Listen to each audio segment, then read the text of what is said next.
தற்போதைய முக்கிய செய்தி, டிடிஎஃப் வாசனின் கடையில் திருட்டு நடந்திருக்கும் முக்கிய செய்தி இது. விலை உயர்ந்த தலைக்கவசங்கள், 20,000 ரூபாய் ரொக்கம் ஆகியவற்றை மர்ம நபர்கள் திருடிச் சென்றிருக்கின்றனர். பிரபல யூடியூபர், சர்ச்சைகளில் சிக்கி மிகவும் பிரபலமாக கூடிய டிடிஎஃப் வாசன் அவருடைய கடையில் திருட்டு சம்பவம் அரங்கேறிக்கிறது. சென்னை அம்பத்தூர் பகுதியில் கடையின் பூட்டை உடைத்து மர்ம நபர்கள் திருடிச் செல்லும் சிசிடிவி காட்சிகள் அதிரடியாக வெளியிடப்பட்டிருக்கிறது.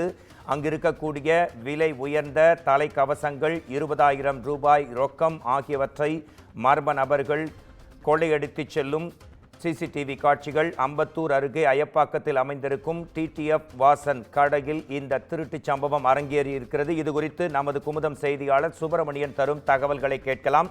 டிடிஎஃப் வாசனின் கடையில் திருட்டு முக்கிய செய்தியாக வந்திருக்கிறது. கூடுதல் விவரங்கள் தரலாம் சுப்பிரமணியன். சென்னை அம்பத்தூர் அயப்பாக்கம் பகுதியில் பிரபல யூடியூபரான டிடிஎஃப் வாசனுக்கு சொந்தமான இருசக்கர வாகன உபகரணங்கள் விற்பனை செய்யக்கூடிய நிறுவனம் கடை செயல்பட்டு வருகிறது. இதனை அவரது நண்பர் அஜீஷ் என்பவர் நடத்தி வருகிறார்.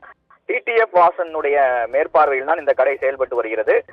இன்று அதிகாலையில் இந்த கடைக்கு வந்த 2 நபர்கள் பூட்டை உடைத்து கடையில் இருந்த விலை உயர்ந்த ஹெல்மெட்டுகள் மற்றும் பணத்தை, 20,000 ரூபாய் பணத்தை திருடி சென்றிருக்கிறார்கள்.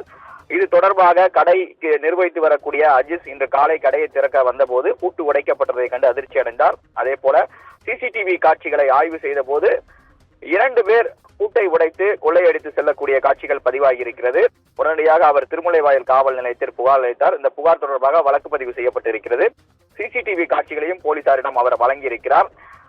அந்த சிசிடிவி காட்சியில் பதிவாகி இருக்கக்கூடிய 2 கொள்ளையர்களும் பழைய குற்றவாளிகளாக இருக்கலாமா என சந்தேகம் எழுந்திருக்கிறது. அதனால் பழைய குற்றவாளிகளுடைய புகைப்படத்தோடு ஒப்பிட்டு பார்க்கக்கூடிய பணி என்பது நடத்தப்பட்டு வருகிறது. அது மட்டுமல்லாமல் ஏற்கனவே இந்த கடைக்கு கொள்ளையடிப்பதற்காக அவர்கள் வந்து நோட்டமிட்டார்களா என சந்தேகம் எழுந்திருக்கிறது. அதனால் இதற்கு முன்பாக இருக்கக்கூடிய கடந்த 1 வாரத்திற்கான சிசிடிவி காட்சிகளையும் போலீசார் தற்போது ஆய்வு செய்து கொண்டிருக்கிறார்கள்.